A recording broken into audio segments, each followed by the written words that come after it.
Well, welcome to Sam Gamon's cooking show. Not sure which episode it is, but for those of you who wondered what that loud bang was, that was me splitting my shorts.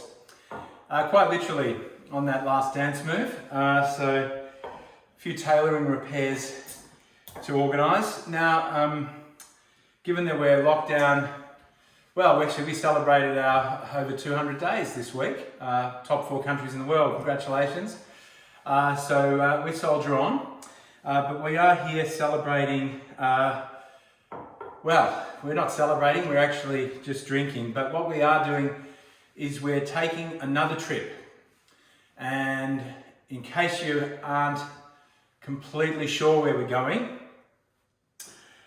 this Mythos beer might tell you something about it, and this bottle of ouzo. And I haven't drunk ouzo in years, probably actually not since I was in Europe, in this exact place. So it's been a long time since I've tried the ouzo, so we'll see how it goes. I've got a glass here which we'll pour it into, and I have no idea whether it's whether it's any good, but it had a 25 star ratings and 25 above, 25 out of 5. That's incredible. No, it had 25 people that gave 5 stars at Dan Murphy's. So we'll see how we go. It's turned that cloudy colour. I'm not sure which way to go here. I'm thinking maybe try the ouzo before the beer. But I do love this beer actually, so I'm just going to have a sip. Oh, that is effervescent and refreshing, crisp, beautifully light on the palate. So, the cooking show today, we're taking you to Greece, and we're going to do a traditional Greek dish, maybe in a non-traditional way, with a very non-traditional cook. And we are going to accompany that with a couple of these drinks during the course of the cooking demonstration here. And I've been to Greece only once. Flew in from London, and when my mate Ryan and I arrived on the tarmac, they taxied us into the airport. And sorry, I'm a little bit sweaty from all that dancing. I must change my pants too. But yeah, we taxied into the airport, and they pulled the plane over, and the captain came on and came over the big speaker, or the loudspeaker, and he said, "Everybody, ladies and gentlemen, thank you for flying with us. Welcome to Athens Airport in Greece, and please refrain from smoking until you're just getting off the plane." And literally, as you jump off the aircraft, everybody's just lighting up, and you've not seen anything like it. It's quite bizarre. Smoking through the airport. Anyway, I think those days are probably gone, but it was a great fun trip. In fact, the taxi driver, we then flew on to Santorini, and the taxi driver who picked us up dropped us at the hotel, and subsequently I ended up running into him somewhere in town, and we stayed up drinking till 6 a.m. So that was a pretty fun experience. Not every day your taxi driver ends up being the person you're in the bar with drinking shots of ouzo. But anyway, I'm reminded of that story, and that's not exactly what we're here to talk about. What we're here to talk about is what I'm going to make for you today and how we're going to put it all together. So I hope you enjoy this dish. I'm going to try something that all of you know. You've all seen it before. You've probably all tasted it before. The famous Moussaka. So I hope you enjoy what I have to offer in terms of this traditional dish. It would be remiss of me at this point to not have a taste of the ouzo. Oh boy. I just need to brace myself for this one. Smells like licorice.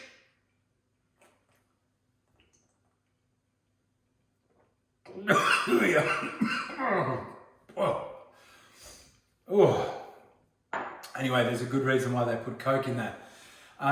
So, hope you enjoy the show. I hope you're keeping your spirits up, and I hope this cooking demonstration is doing that for you as well. I'm wearing my Louis Vuitton cufflinks today. Got a lovely sort of textured pattern in the shirt, and as you will notice, I have taken an extra button down just to get into the dancing spirit. So in case you don't believe what happened to my shorts, I will show you, but in an appropriate way. So I'm not sure if I'll turn around, but I will show you in a very appropriate way. So let's get cooking. Let's get our cooking game on with Sam Gamon, and enjoy the show.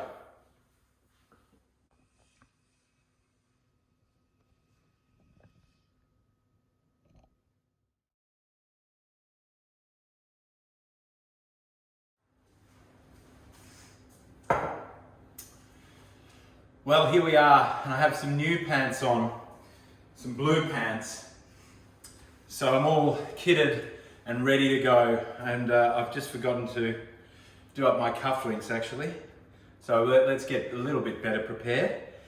So now I have the oven on at 200 degrees, ready to start the moussaka, and I have another mythos out of the fridge, nice and icy cold, just to help us through the cooking. I also have a glass of water, and that's because we went a little bit hard on the ouzo last night.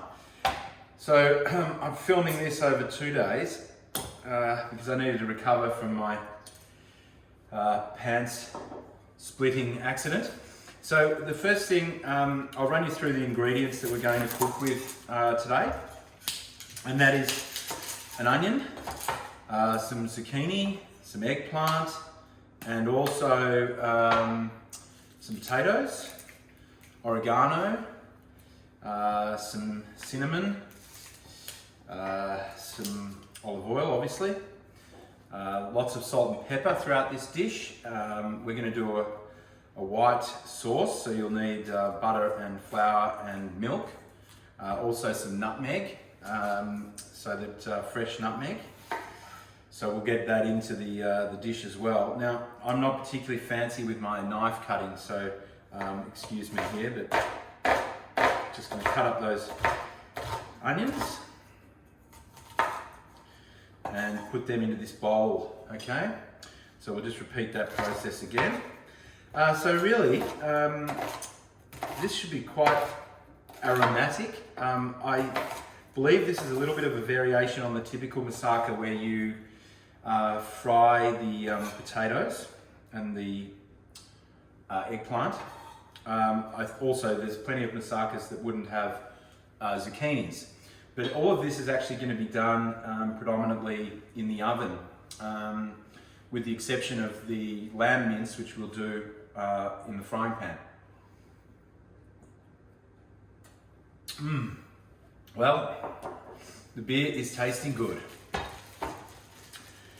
And I put on a little bit of Hermes aftershave for you today. So I'm nice and fresh, ready to go. Now, what you want to do is basically cover a cooking tray with each layer of vegetables. So we want to get these in to into the bowl and then into the tray and cook them in a 200-degree oven for 20 minutes, each layer. So quite simple. So I'm going to cut these up. I'll give you a little bit of a demonstration. I've fairly thinly sliced these potatoes, and what we're going to do to those is get them in with the onion. We will add some oregano. I've just got some dried oregano and some olive oil, some salt and some pepper. So we'll do that, and I'll show you in a few seconds how that all looks and how it comes together. 3.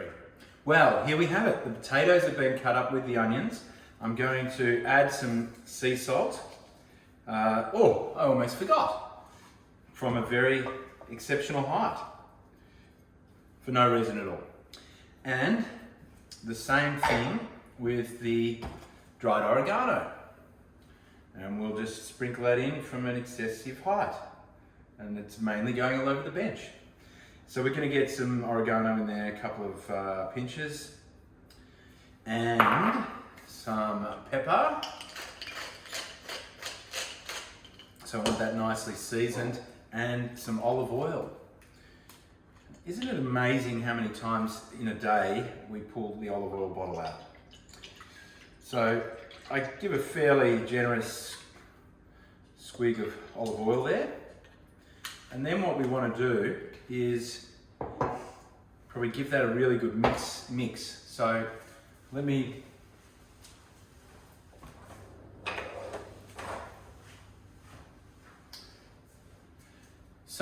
grab my trusty wooden spoon. So we'll mix the potato and the onion. Now I've cut up these small onions, probably about 7 of those. But if you had large onions, you probably only need 2 or 3. And I haven't made this dish before. You know, might as well just put it on camera and make it for all of you for the first time. So what I'm going to do is also add some garlic to that and then put it into the dish. Now, I don't know whether I've got enough potatoes, so let's just see how we go. So that's layered pretty much the whole of the pan. I could probably do 1 extra potato, which I think I will, and I'll add some garlic. So just chop up the garlic, add the garlic in there, and then put that straight into the oven for 20 minutes. Okay, delicious. See you soon. Well, here we are, we're back, and I've got something on my face, don't I? I had to go and get some ingredients that I forgot. The ground cinnamon, which we will need. So when you go outdoors, of course, in Melbourne, you need to wear a face mask. So now we're going to do the eggplant, and as I said, here's Alfie. I don't know if you can see Alfie, but Alfie, my little sous chef, is here helping out once again. He's a terrific help. Not really. So the eggplant, what can I tell you about the eggplant? Normally in this dish, this would be fried, but I'm going to thinly slice it and basically get it into the bowl, just like we did in the previous step. And then we're going to layer it and basically roast it. So I'll cut this up, and then once it's cut up, again, some oregano, drizzled from a excessive height, and salt and pepper, and of course, olive oil. So how's everything going? You're thinking about where you would go when you can go back overseas. I certainly am, and been watching this great show on Binge called White Lotus, and it's set at the Four Seasons in Maui, where I've stayed a few times. And anyway, it does bring back some very, very good holiday memories. Had a lot of fun in Hawaii. I've been there, I think, 7 times, and it's definitely a fantastic place to travel. Everything's perfect, like the weather's perfect. Speaking of weather, it is incredibly hot in my house. It's a beautiful sunny day today. The sun is starting to stream through the windows, and it's exceptionally hot in here. And that's because the heating is often left on, and we have heated floors, and it just radiates in here. It's about 28 degrees and feels like we are in Greece. Greece, it's probably where I had the most expensive fish, or I ordered the most expensive fish. I sat down to dinner and ordered a snapper, which was in Santorini, looking across at the water, and that was in about 2009, I think, and it cost me 80 euros just for that one dish. Mind you, there are some other expensive dishes that I've had in Europe.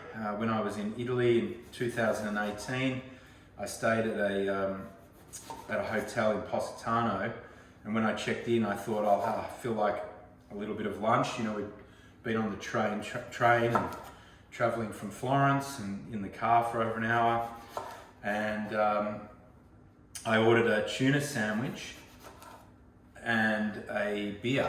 I think it was a Peroni. Anyhow, that was 45 euros for a tuna sandwich and one beer. Okay, so we've pretty much done everything we need to do there, except we need to add the pepper and the salt. So we'll just add the salt in here, and we've already done the oregano. We're going to make sure that we get plenty of oil onto this. So we don't want too oily a dish, but we certainly don't want the eggplant to be too dry. So I'm going to add I will add some extra oil and just moisten this up. And then we'll put that into the oven on top of the potatoes that we've already done for 20 minutes. We will put this on top of those potatoes and we will roast the eggplant for 20 minutes. Okay, we will see you soon. I've taken you in for a close-up because I wanted you to see that we're going to layer the eggplant on top of the potato and the onion and just overlap it.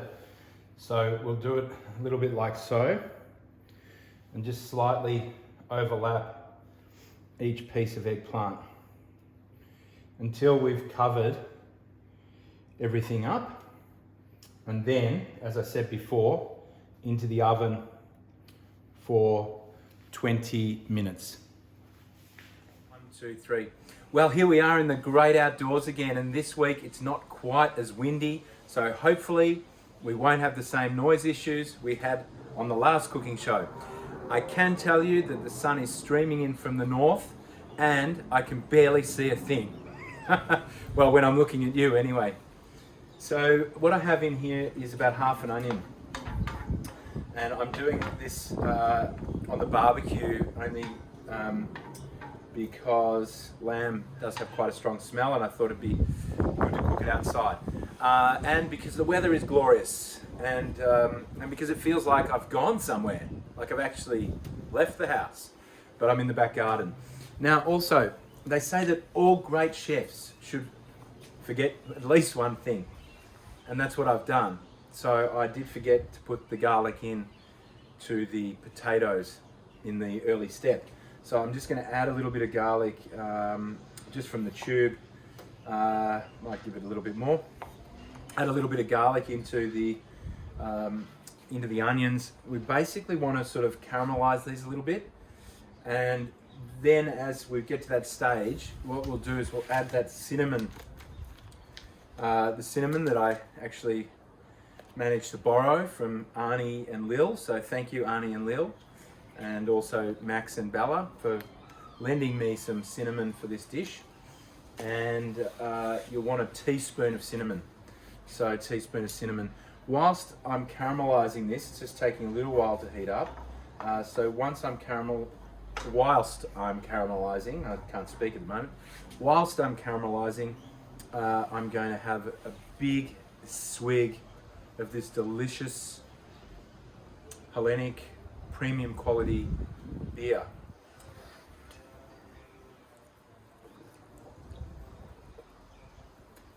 That was a big swig. I'll see you soon. I'll show you how this goes. And we've got, just so you know, about 1 kilo of lamb mince. Probably overly generous, probably about 700 grams is about what we want, but nonetheless, let's go for gold. All right, I'll see you soon. Well, I'm back. That gave me a good opportunity to double park myself and also to thinly slice the zucchini. So 2 zucchinis, and then into the bowl, the exact same process as before. Salt, pepper, and of course, olive oil. So what do we have? We have some onions that are pretty much caramelizing, are getting a lovely color on them. And now you want to add the cinnamon. And the reason being is that spices seem to develop more flavor in the dish when they're actually being heated a little bit. So it's almost like a dry roasting process, but it just brings out the flavour, really enhances it. It really is quite bright just behind me with the sun out. It's great to see the sun. So mix that in and just sort of get it all around, having a little onion party here. And again, it's a party for one today. Anyway, I hope you've all done something today, some exercise, some cooking, maybe clean the house. I just mopped the floors.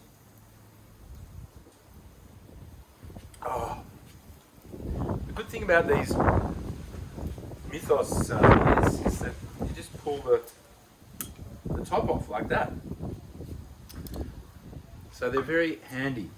Now, next step, tomato paste.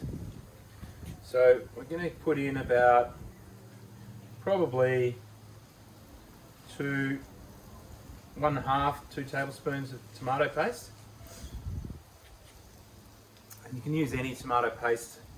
This one looks nice though. Made in Italy. Very nice. Okay, so give that a little mix around as well.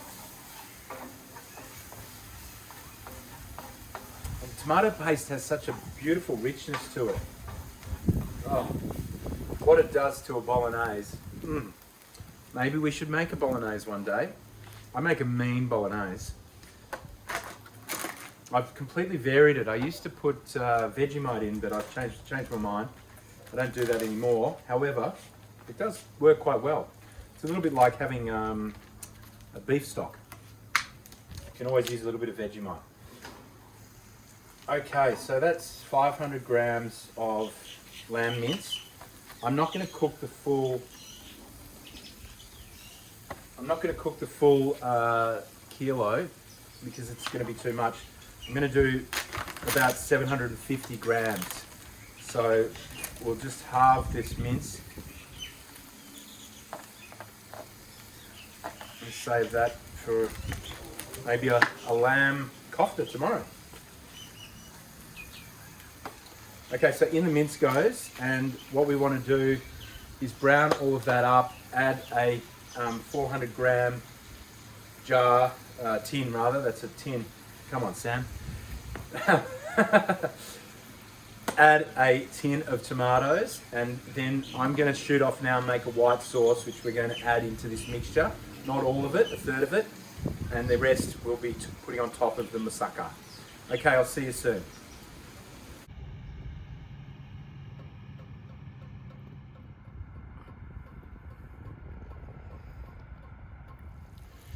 So the lamb mince is coming along nicely. What we want to do at this point is add in our tinned tomatoes. So we'll add in a full tin. We'll cook that for 5 to 10 minutes, but what we want to ensure is that the mixture is not too runny. So we want to take most of the moisture out of it because we don't want really runny moussaka. So we'll mix that through with the wooden spoon, break up the meat a little bit, and we'll cook that until it's nicely cooked through and not too juicy. So now we're up to the white sauce, and we've been indoors, outdoors, indoors, outdoors. We're moving all over the place, and the LED light's just gone off. Wow, it's all happening. So what I have is 100 grams of butter, and I am melting that. Important that it doesn't overcook. You don't want to end up with burnt butter or anything like that. So as soon as it's melted, you add about 100 grams of flour, and then you want to whisk 750 mils of milk, but you want to do that gradually. So you just tip a little bit in at a time, whisk it, a little bit in at a time, whisk it. And that will then eventually create your white sauce. Once it's done, you take it off the heat, let it cool a little bit, add some fresh nutmeg, not too much, just a little sprinkle, some pepper, some ground pepper, no salt, and then 100 grams of parmesan, grated parmesan. And you just mix that through, and then that will be the white sauce that we're going to use in the dish.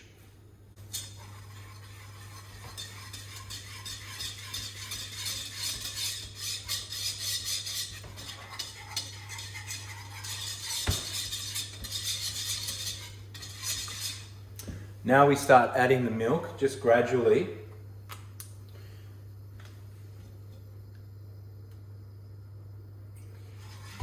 And whisk the whole time constantly. Just keep whisking. Let it absorb all of that milk. And then add some more milk.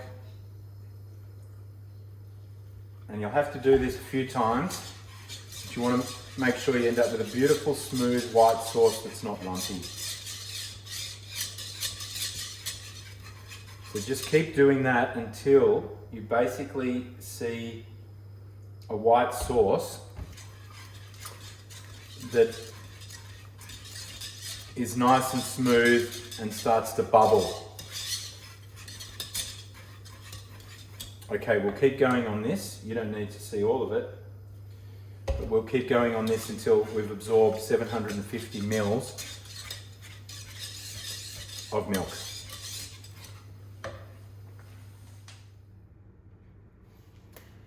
So here we have the white sauce that's all finished, and you can see it has a beautiful luxuriousness to it. What we're going to add, as I mentioned before, is a little bit of pepper. So we get a bit of pepper in there, stir that through. This is all adding flavour. And then parmesan, and about 100 grams, which is, call it 3/4 of a cup. Or we could call it a really generous handful. I'm just really guessing with this, but I think that'll be about right. It's a handful and a little bit. Now, parmesan would have to be one of my favourite cheeses on the planet. Not so much of a pecorino fan.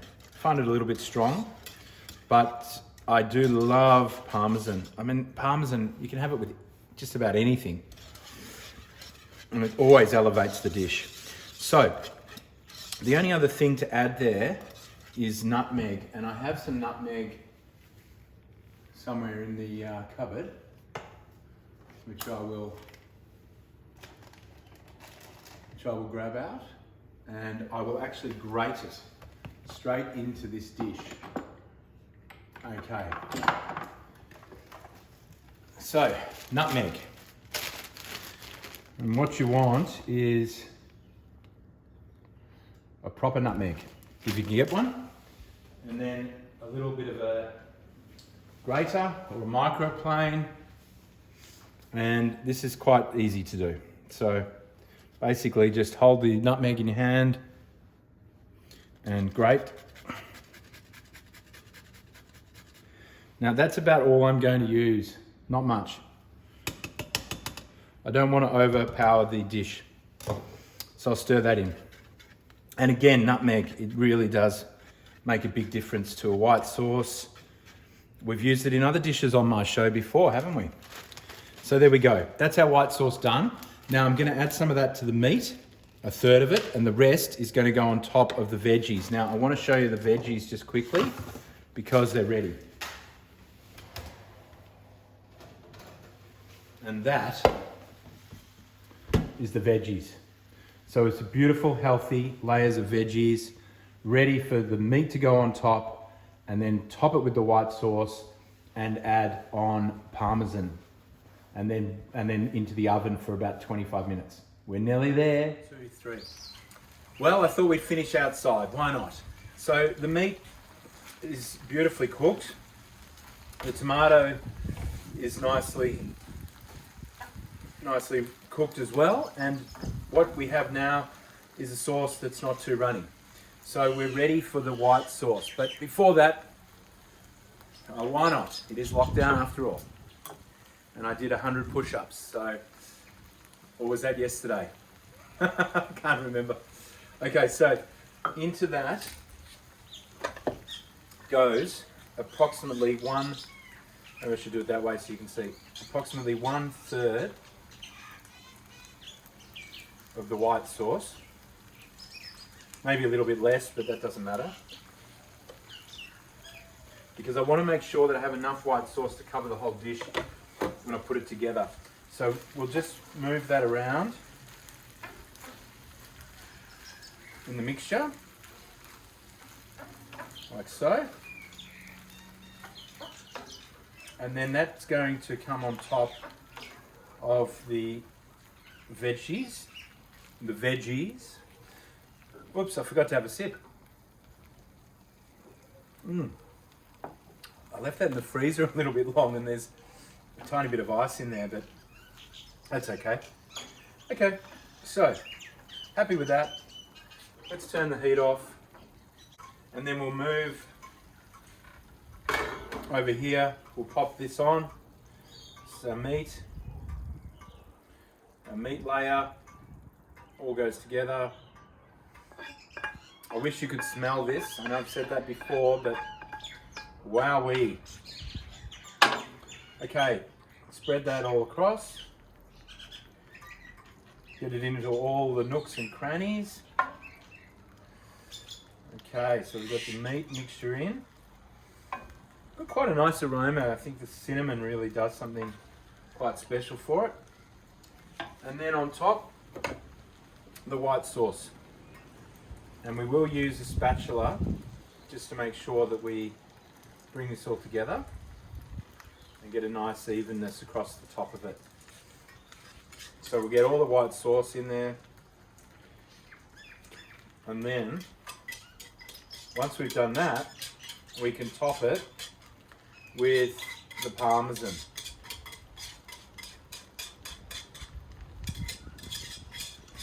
So we've pretty much got all the white sauce out of there now. So this is quite a decadent dish.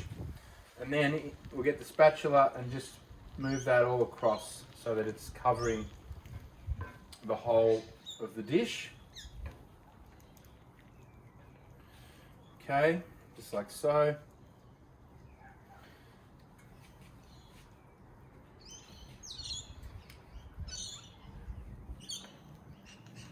Okay, so pretty happy with that.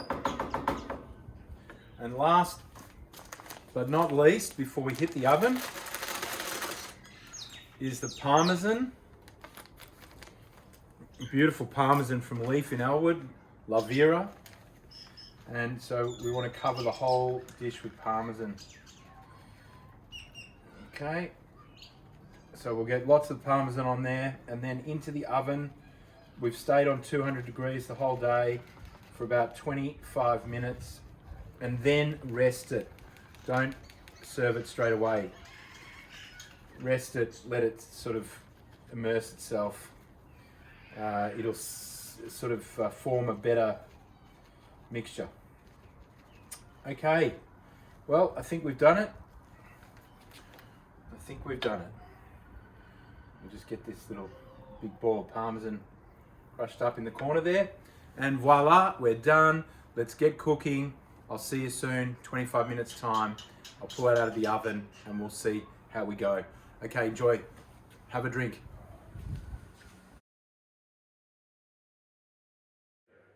Well, the Moussaka has been resting for about half an hour. You can rest it up to an hour if you wish. And the benefit there is it's going to set a little bit more.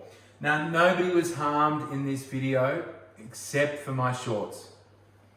And we will do a little taste test here. So it seems to be good so far. Now, I'll probably cook this for 23 minutes in the end.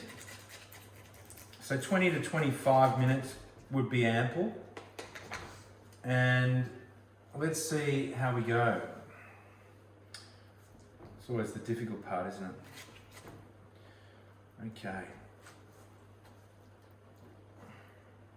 Oh, it's pretty good. So, not sure if you can See that? The beautiful layers are there. Okay, so now time for the best part, the taste test. So we've got a bit of meat, a bit of vegetable, the potatoes there, the tomato. We'll get it on the fork.